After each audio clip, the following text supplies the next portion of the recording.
토크앤드시티 코너로 넘어오셨습니다. 오늘 물가가 정말 안정세로 넘어가고 있는 건지 우리는 마음의 안정을 놔도 될지 이 시간 통해서 함께 알아보도록 하겠습니다. 오늘 함께 해주실 분은 손석우 경제평론가입니다. 평론가님 안녕하세요. 네, 안녕하세요. 시작하기 전에 오늘 마음껏 한번 떠들어 봅시다 라고 이야기를 해주셨어요. 네. 실컷 한번 오늘 이 시간 통해서 이야기를 한번 해보려고 합니다. 일단 CPI, PPI 모두 너무 잘 나왔어요. 네, 잘 나왔다는 게 이제 상승률이 떨어졌다는 네. 거죠. 기존에 우리가 걱정했던 게 물가가 너무 높아. 그래서 여러 경기들을 계속해서 뜨겁게 달고 뭐 이런 것들에 대한 걱정이었는데 점차 물가가 완화되는 추세가 잡히더니 특히 이제 10월이 최신 지표가 나온 건데 맞아요. 여기서 눈에 띄었던 거는 시장이 생각했던 것보다 더 떨어졌다라는데 환호를 한 것이고 또 하나 중요한 것은 연준도 금리 결정에 있어서 2번 연속 동결을 했잖아요. 그리고서 이제 더 금리를 올릴까 말까라는 이제 의문점을 시장이 제기를 했었고 이런 상태에서 물가가 훅 떨어졌단 말이죠. 그러니까 시장에서 환호를 할 수밖에 없는 그런 상황이 만들어진 거죠. 그래서 지금 이제 해석은 이런 것 같아요. 만약에 인플레이션이라는 문제를 우리가 산불에 비유를 해자면 큰 불줄기는 잡힌 거예요, 지금. 그러니까 한숨 놔도 되겠죠. 뭐 완전히 놓을 수는 없겠죠. 잔불 처리도 해야 되니까. 그렇죠. 근데 이제 큰 불줄기가 잡혔다라는 데서 시장이 여기 안도를 하고 있는 것 같아요. 숫자 자체를 보면 뭐 CPI 뭐 잘 나왔잖아요. 월간 상승률이 3.2%, 또 월간으로는 보합이었어요. 0%라는 얘기잖아요. 사실 이제 연간도 중요하지만 최근에는 월간 그 상승률을 더 중요하게 보는데 왜냐하면 전달 또 그 전달과 비교했었을 때 지금 미세적으로 봤었을 때 이제 물가가 어떻게 변하고 있느냐를 중요하게 보기 때문에 월간 기준으로 상승률이 또 꺾이고 있단 말이죠. 이게 이제 3분기 때 잠시 튀어 올랐던 적이 있었고 그때 연준이 생각보다 매파적인 메시지를 내놓으면서 시장이 한번 출렁였던 거 기억하시죠? 이제 그런 상황들이 계속될까 봐 걱정했었는데 다행히 네, 이제 국제유가가 내려가고 에너지 가격이 떨어지면서 물가가 다시 정상 궤도를 찾았구나, 하향 안정화되고 있구나 이런 부분이 확인됐다라고 보고요. 또 하나 이제 주요 품목들, 그러니까 미국의 물가 측정을 하면서 주요 품목들이 있죠. 네. 뭐 대표적인 게 주거비 중요하고 그다음에 중고차 가격 이런 것들이 이제 미국의 물가를 측정하는 데 중요 품목들인데 다 많이 떨어졌어요. 이런 부분에 있어서도 세부적으로 들여봐도 미국 물가가 이제 좀 한시름 나도 되겠구나 이런 생각들을 하게 된 거다. 뭐 이렇게 볼 수 있겠죠.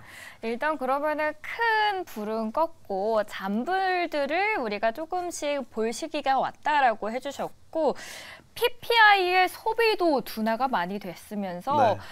그러면은 이제 더 이상 금리 인하는 안 하겠네라는 시장의 해석이 나오는 것 같아요. 네. 그리고 심지어 CME 패드워치를 들어가 봐도 그날 99.7%까지도 동결 확률이 올라와 있었더라고요. 맞아요. 그 PPI가 이제 CPI 다음 날 바로 발표가 됐잖아요. 그러니까 선행 지표라는 측면에서 또 시장이 주시했었는데 네, 역시 시장 예상치보다 더 떨어졌단 말이죠. 이런 것도 그렇지만 저는 개인적으로 이제 소비에 대한 그 지표가 꺾였다는 거, 상승률이 꺾였다는 데 좀 더 방점을 두고 시장을 보고 싶더라고요. 그러니까 결국에는 물가도 소비와 다 연결이 돼 있잖아요. 계속해서 금리를 높이고 고금리 압박을 했었을 때 물가도 죽지만 물가도 이제 완화되지만 소비가 이제 꺾였다라는 거는 뭔가 한 단계 더 스텝을 밟았다라는 걸로 우리가 또 해석을 할 수 있거든요. 그럼 이제 이쯤에서 연준은 걱정이 아니니까 중요하게 보는 거는 소프트 랜딩에 대한 고민을 할 거란 말이죠. 언제 이제 랜딩 기어를 넣어야 되지? 그러니까 이륙 기어를 더 이상 단을 높일 필요는 없는 것 같고 이게 추가 금리 인상을 할 필요 없을 것 같고 이젠 정말 동결 상태로 계속 보다가 천천히 이제 내려갈 준비를 해야 되겠다라고 연준은 생각할 거다라고 보는 거죠. 아까 이제 심리 패드워치 데이터 얘기를 하셨는데 네. 사실 시장은 더 앞서가고 있죠. 연준이 이제 기어 랜딩, 그 착륙 랜딩은 언제 할까, 랜딩 기어를 언제 넣을까 고민한다면 이제 빨리 넣으라고 재촉을 하고 있는 게 지금 시장 상황이다라고 보여준 거고 이 CME 패드워치 데이터에서 보여주는 거는 그런 시장에 앞서가는 기대, 바람들을 잘 드러내고 있습니다. 제가 오늘 확인한 거는 일단 12월 1월까지는 97.8% 동결될 거다라고 보고 있는 거고요. 그 이후의 일정들을 보면 3월에 이제 금리를 인하할 거다라는 두 자릿수의 이제 가능성이 제기가 되고요. 제가 주목해서 봤던 건 6월에는 금리 인하 가능성이 금리 동결 가능성보다 더 높게 나타나요. 이 얘기는 시장은 이미 상반기에 금리 인하를 시작할 거다라는 전망과 기대를 여기에 담고 있다라고 보여집니다. 물론 여기에 대해서는 아직 설왕설래는 있어요. 왜냐하면 연준의 물가 목표치라는 건 분명히 2%라고 보는 거고, 연준이 또 중요하게 보는 게 PCE 가격 지수라는 게 있잖아요. 오스틴 굴스비 총재가 얘기는 했지만 PCE 가격 지수를 언급을 하면서 그 목표치까지 가는 건 아직 갈 길이 멀다라고 얘기를 하고 있거든요. 근데 이제 전에도 말씀드렸지만 연준은 겉바속촉 같아요. 네. 계속해서 시장이 너무 앞서 나가지 않도록 워워시키고 있긴 하지만 지금 이 상황을 굉장히 즐기고 있다라고도 볼 수 있죠. 왜냐? 금리를 더 올리지 않고도 물가가 잡혀가고 있는 게 확인이 되고 있으니까. 통화 정책을 운용하는 입장에서도 여유를 찾을 수 있는 거고요. 돌발 변수에 대응을 할 수 있잖아요. 그런 부분들을 찾을 수 있다는 점에서 지금 상황을 충분히 연준은 즐기고 있다. 다만 겉으로는 좀 아닌 척하고 있다. 뭐 이렇게 볼 수 있겠죠. 이런 연준, 겉으로는 충분히 즐기고 있는 연준, 왠지 그런데 저는 한켠의 마음이 좀 찝찝하긴 합니다. 네. 이게 우리가 확실히 안도의 한숨을 마침표를 딱 찍어도 되는지, 왜냐하면 미국을 지금 상황을 들여다보면 너무나도 아직까지 남은 문제들이 많거든요. 뭐 대선도 그렇고 주택 가격도 그렇고 여러 가지 변수들이 아까 말씀하신 그 잔불들이 남아있단 말이죠. 네. 이런 잔불들은 어떻게 해결을 해 나갈지 궁금해요. 제가 생각한 이제 잔불, 남은 변수는 크게 세 가지 축이었는데 말씀하신 것처럼 일단은 주거비에 대한 문제가 있을 것 같아요. 이제 주거비가 많이 떨어지긴 했지만 지난 10월 지표에서 주거비가 상승률에 차지했던 부분이 비중이 70%였거든요.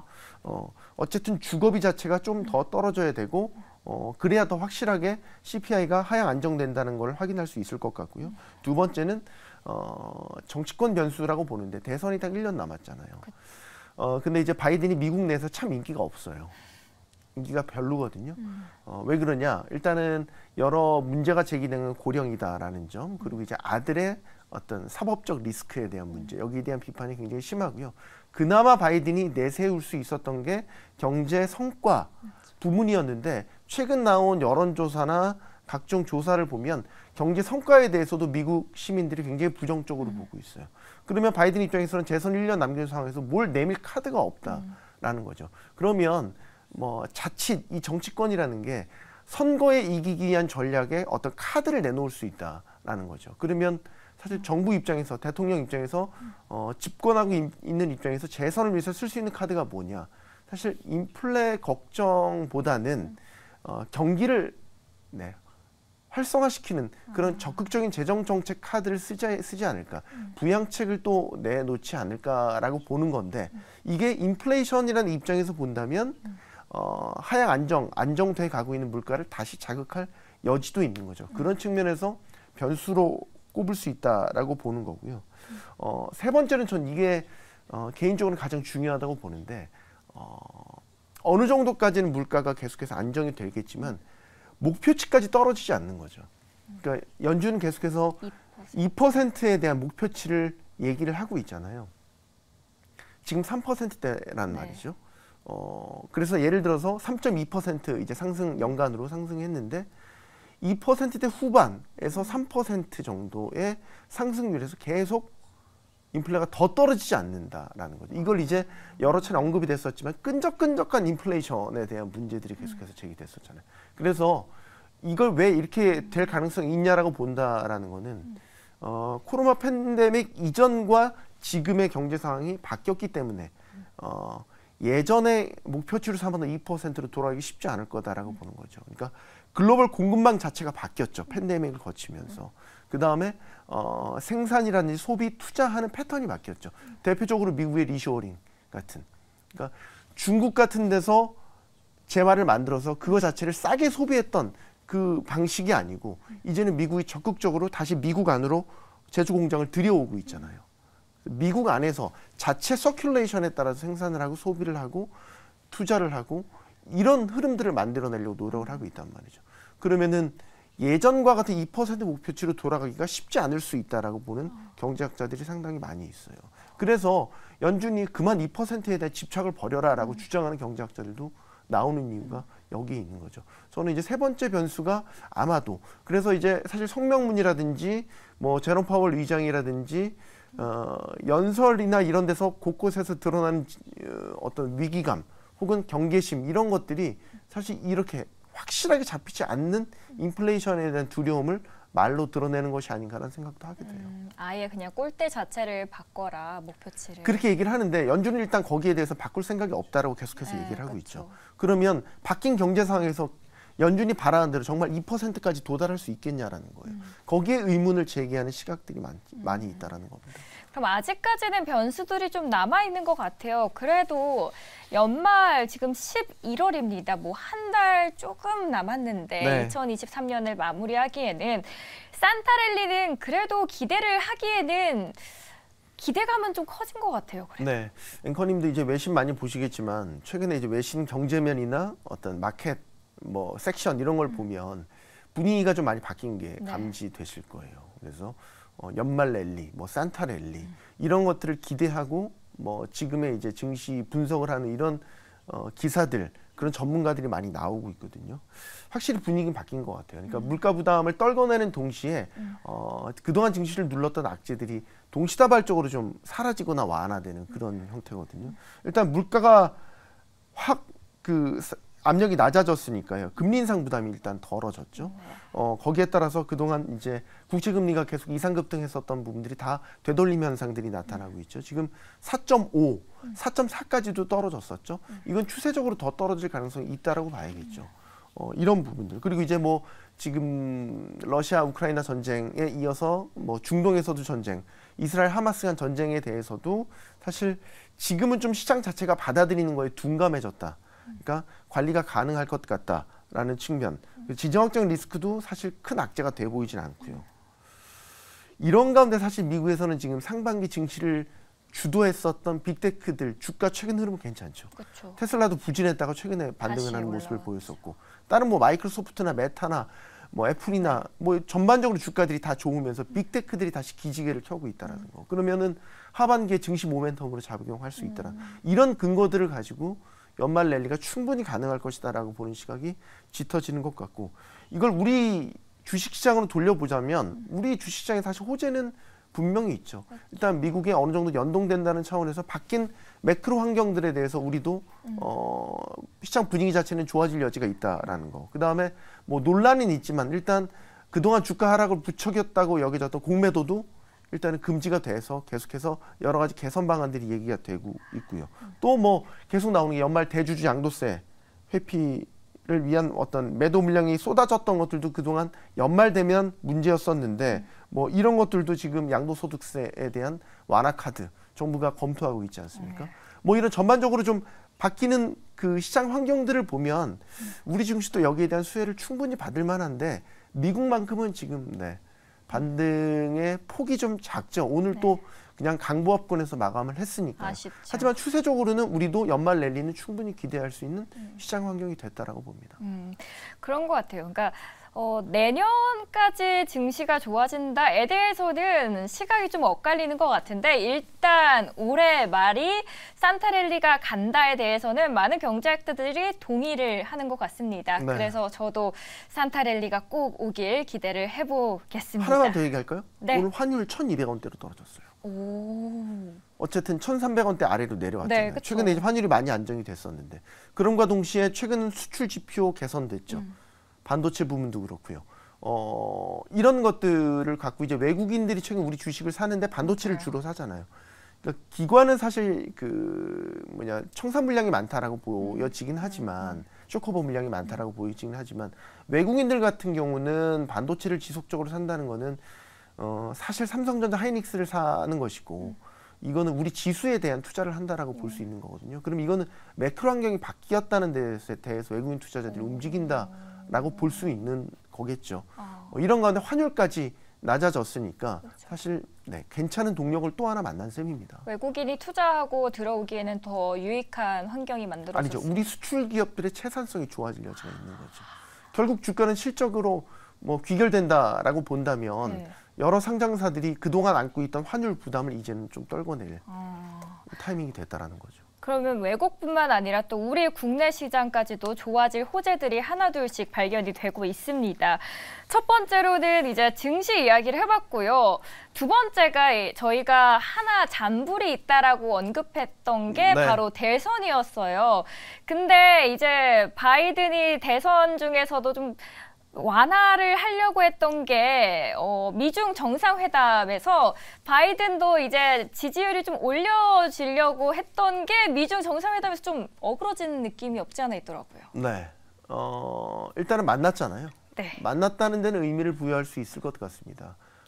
왜냐하면 만나기 위해서 많은 노력들을 거쳐왔고 그래서 세계 최강대국 G2의 정상이 만나서 대면 미팅을 했다라는 것 자체는 일단 우리가 그 몰라서 일으켜지는 리스크나 갈등이나 이런 것들은 최소한 해소되지 않을까라고 보여지는 거고, 오늘 그 만나서 여러 합의 사항을 끌어내긴 했죠. 합의 혹은 진전 사항, 뭐 군사 채널이 복원됐다라든지, 혹은 뭐 펜타닐 문제, 이건 뭐 마약과 관련된 문제인데 여기에 대한 단속 합의했던 문제들, 뭐 AI 안전 사용에 관한 논의.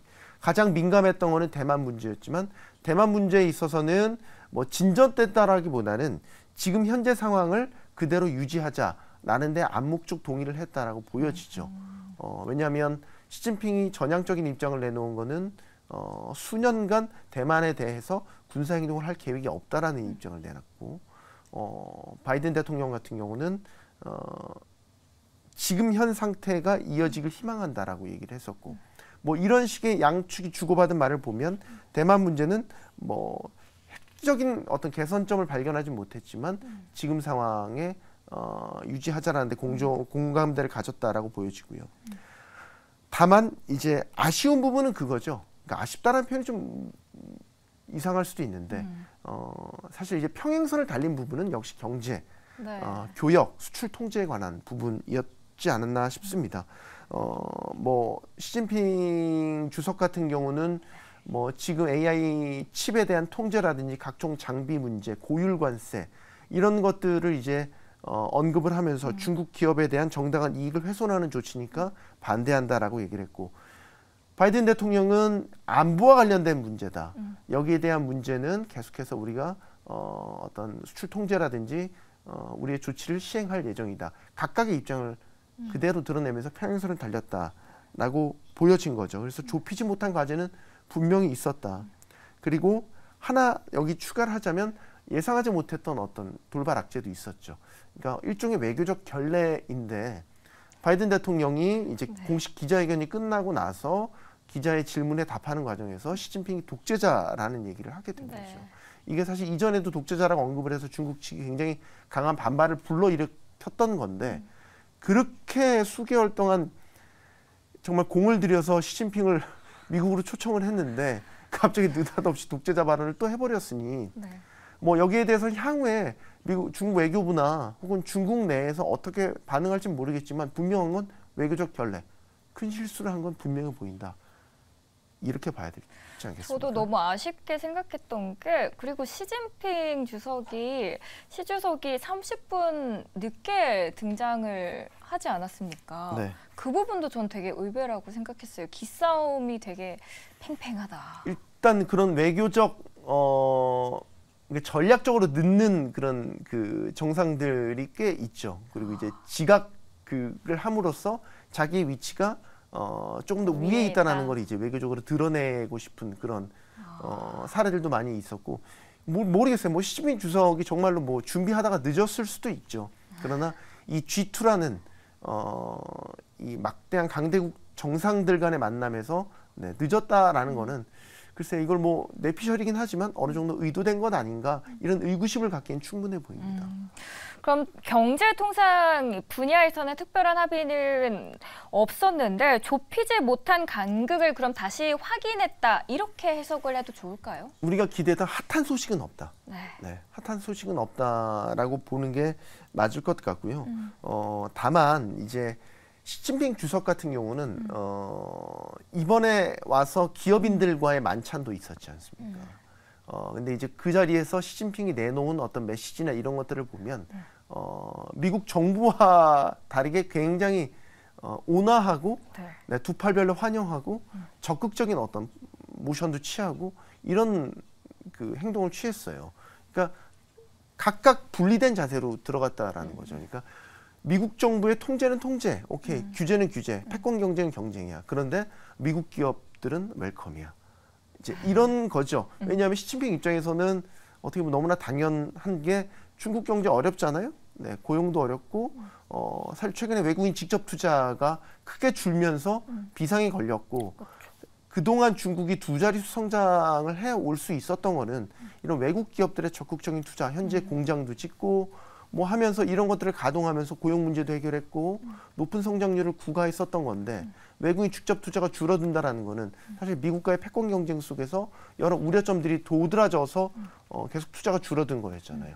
뭐 예를 들면은 중국 정부의 강력한 통제, 외국 기업에 대한 차별 조치, 혹은 뭐 특허에 대한 보호 받지 못하는 그런 현실, 뭐 이런 것들이 이제 아우러져서 직접 투자가 줄어든 건데 압불사한 거죠. 시진핑은 여기서 어쨌든 경제 성과를 드러내서 인민들에 대한 지지를 끌어내야 되는 입장인 거고 그렇기 때문에 어떻게 보면 뭐 이것도 내피셜인데요. 시진핑 주석이 미국으로 왔던 거는 바이든을 만나려고 왔다기보다는 그 기업인들을 만나려고 하는 마음이 더 크지 않았을까? 그게 더 마음 편하게 생각하지 않았을까라는 생각도 들어요. 이런 사례들을 제가 대표적으로 하나만 들면은 테슬라의 기가팩토리, 그러니까 전기차를 만드는 공장이 상하이에 있잖아요. 이게 2018년에 착공을 시작해서 2019년부터 가동을 했거든요. 이 기가팩토리가 중국에서 가동을 시작하면서 이끌어낸 게 되게 많아요. 일단은 기가팩토리에 인력 고용을 하죠. 이제 고용 창출이 되죠.